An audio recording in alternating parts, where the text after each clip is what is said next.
Halo teman-teman semuanya, kembali lagi di Rock Riwayat Orang Kudus edisi 10 September. Hari ini kita akan membahas Santo Nikolaus dari Tolentino, pelindung jiwa-jiwa di api penyucian. Oke, tanpa berlama-lama lagi, mari kita mulai.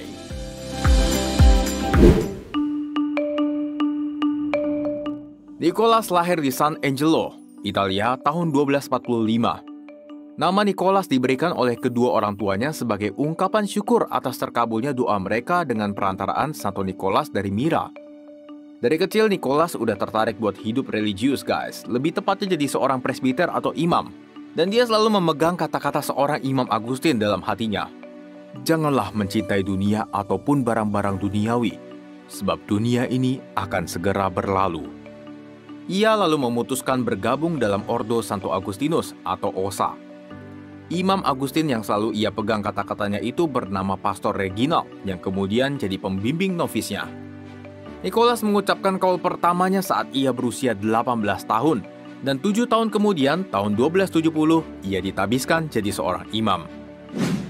Nah, suatu hari, saat Nicholas sedang berdoa di sebuah gereja, dia mendengar suara yang mengatakan, "Ke Tolentino."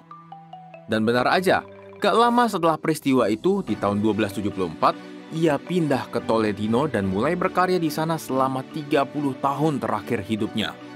Pada masa itu, kondisi kota Tolentino ini sedang terjadi pergolakan politik yang besar antara Guelphs dan Ghibellines, dan banyak orang gak peduli lagi buat beribadah di gereja. Para biarawan Santo Agustinus lalu memutuskan untuk langsung terjun di tengah-tengah masyarakat.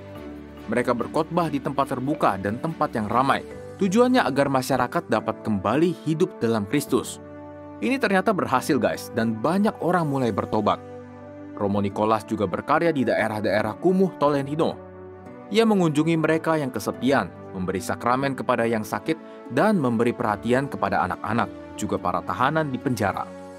Tercatat selama hidupnya, Romo Nicholas banyak mengalami penglihatan dan mukjizat guys. Sekali waktu, Santo Nicholas menderita sakit cukup parah. Dalam penderitaannya ini, ia mendapat penglihatan akan Santa Perawan Maria, Santo Agustinus dari Hippo, dan Santa Monica. Mereka menyuruhnya untuk makan sejenis roti gulung yang udah dicelupkan ke dalam air. Nah, ternyata setelah dia melakukan seperti yang ada pada penglihatannya itu, dia bisa sembuh guys. Dan sejak saat itu, dia banyak menyembuhkan orang dengan memberi roti kepada orang-orang sakit sambil berdoa Salam Maria. Inilah juga asal-usul para Agustinian sering memberkati dan membagikan yang namanya roti Santo Nicholas.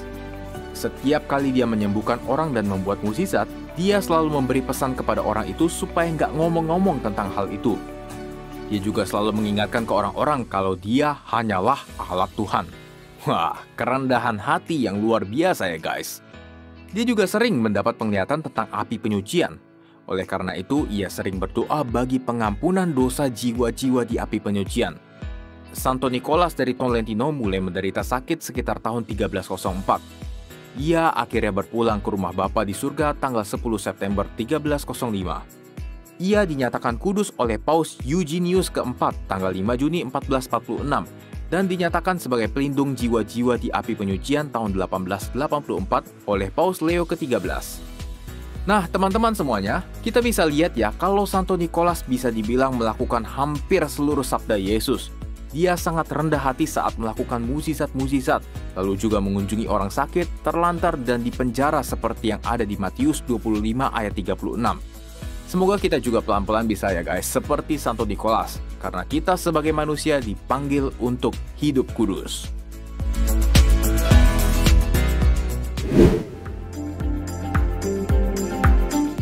Oke teman-teman semuanya, itulah riwayat hidup Santo Nicholas dari Tolentino. Semoga bisa bermanfaat ya untuk teman-teman semuanya. Silahkan di-share supaya semakin banyak orang tahu riwayat hidup para Santo Santa. Sehingga kita semua bisa hidup semakin kudus dengan meneladani hidup para Santo Santa. Terima kasih sudah menonton dan sampai jumpa di Rock edisi selanjutnya. Bye-bye!